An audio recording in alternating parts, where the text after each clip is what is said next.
My friends, the Lord is with you. And also with you. Thank you. A reading from the Holy Gospel according to Matthew. Glory to you, Lord. Jesus said to the disciples, "The coming of the promised one will be just like Noah's time.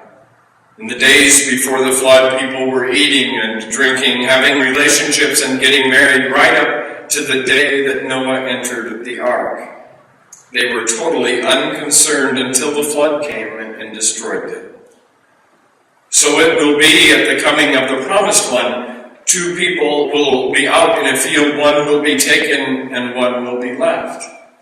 2 people will be grinding meal, one will be taken and one will be left. Therefore, be vigilant, for you do not know the day your Savior is coming. Be sure of this, if the owner of the house had known when the thief was coming, the owner would keep a watchful eye and not allow the house to be broken into. You must be prepared in the same way. The promised one is coming at a time you least expect it." My friends, the gospel of the Lord. Praise to you, Lord Jesus Christ. My friends, we have a little bit of a problem tonight because we have a gospel, this Gospel of Matthew, that was written about 75 to 80 AD. Okay, it's written to a people. Let's back 75 to 80. At that time frame, most of Jesus' disciples had all died. Right? Everybody that really probably knew Jesus or had walked with Jesus or knew him in any adult sense, was gone. The temple that was so revered in Jerusalem Jerusalem was destroyed in 70 AD. These Christians, as they were then called, were being really taunted by their Jewish brothers and sisters and by the other faith traditions that said, this Christ said he was going to come back. Why isn't he here? What's happening? Been through wars. It was a really tumultuous time. It was a tumultuous culture that Jesus was speaking to, especially speaking through Matthew. And into that, Matthew needs to speak. Into that culture, which was a nomadic culture, which did not plan much beyond a week or 2. Okay? It didn't have a future imagination like you and I do. It was a pretty much survivalist living, right? We had to live in this moment, in this day, in this time, and especially following those horrific wars. We didn't know who we could trust, and let alone, it was pretty taunting that these people would say, "Where's your Jesus? He was coming back, and he hasn't been here." To that culture, in that time, this gospel writer had to speak. And he had to speak a word of hope for the future. Something they didn't realize. A hope for a God who was going to supposedly return.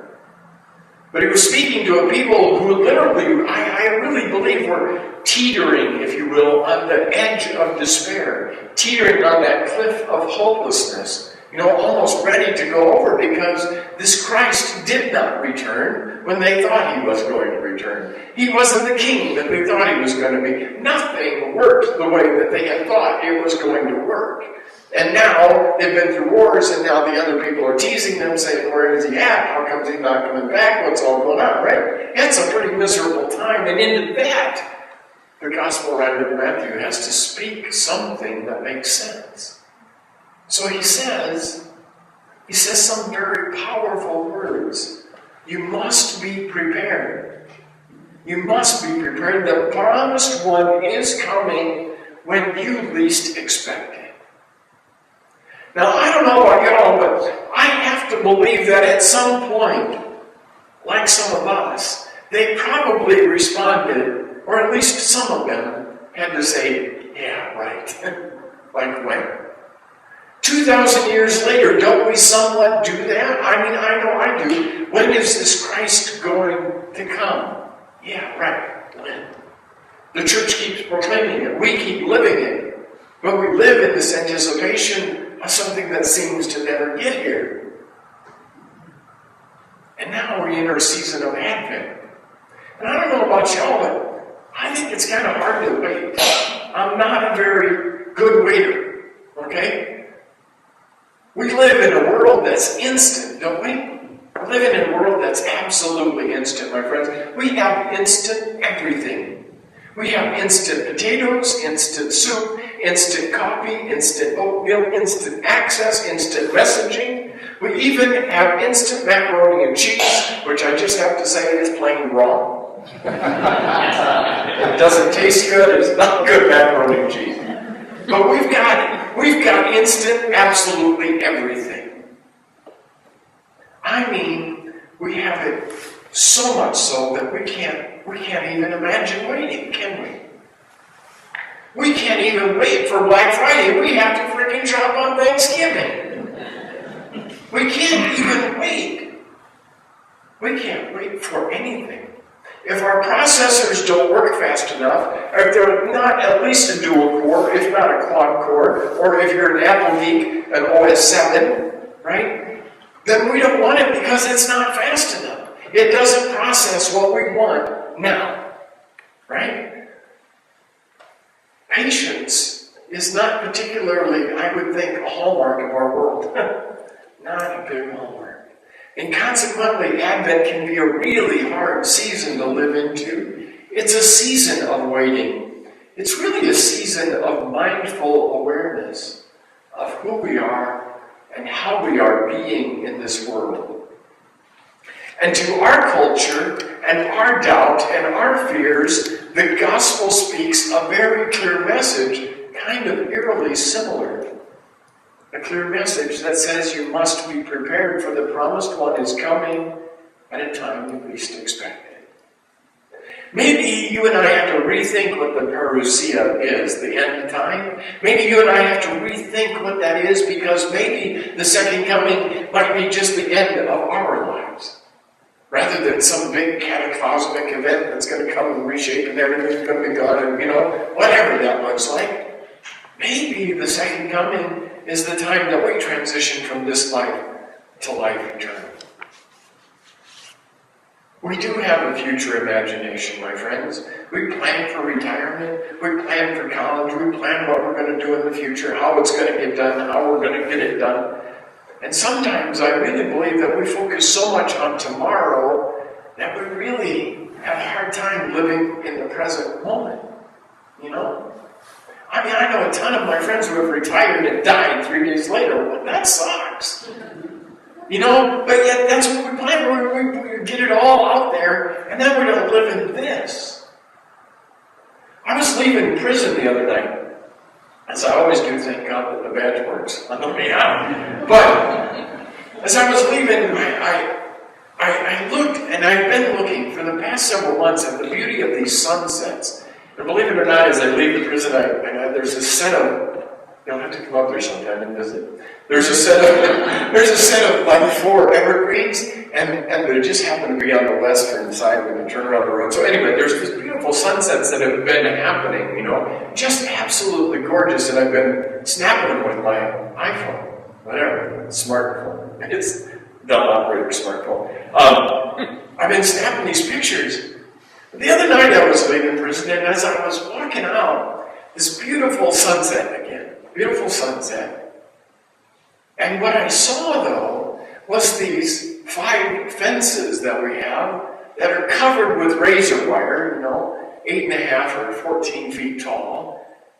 And I saw the same sunset, but I saw all this wire and all this stuff that was in my way. And I couldn't wait to get out of that in order to see it, but I knew I wouldn't make it, right? Because you're going to lose it. It's only moments. But then I thought about this gospel tonight, and I thought, that's it. That's it. The sunrise and the graces that are there for me when I'm on the outside are still there for me when I'm on the inside. It's the same grace, it's the same beauty, the same transcendence, the same absolute gorgeousness is there, but I'm focusing on the fence. focusing on the razor wire instead of on the beauty that was there, right? The same beauty's there, but I'm on the inside and the outside. Maybe that's what the season is about. Maybe that's what the season is challenging us to do. To be a people who focus on the beauty and the grace that's right here and worry a little bit less about what's blocking us, right? Maybe to focus in the present moments of our lives. And I don't know what that looks like for each and every one of us individually, because it will look different. Because your fence, your razor wire is not mine. But it's there, I'm quite certain. We all have it. We all have something that stops God's grace from acting in our lives. And the challenge is to focus on God's grace rather than on the razor wire, right? What's stopping us from letting God become active in our lives? I firmly believe that that's the call of Advent. The call to not focus on the obstruction, but to rather focus on the grace. As this season unfolds, I really wonder, as this season unfolds, where we will put our energy. Will our energy be into our fears and our doubts and our resentments and those razor wires that stand in front of us, whatever they are in our lives? Or are we going to focus on the sunset? Are we going to focus on the abundance of God's grace and love and mercy in our lives and see that that is just as real and just as present as the razor and the fence? Where will we focus?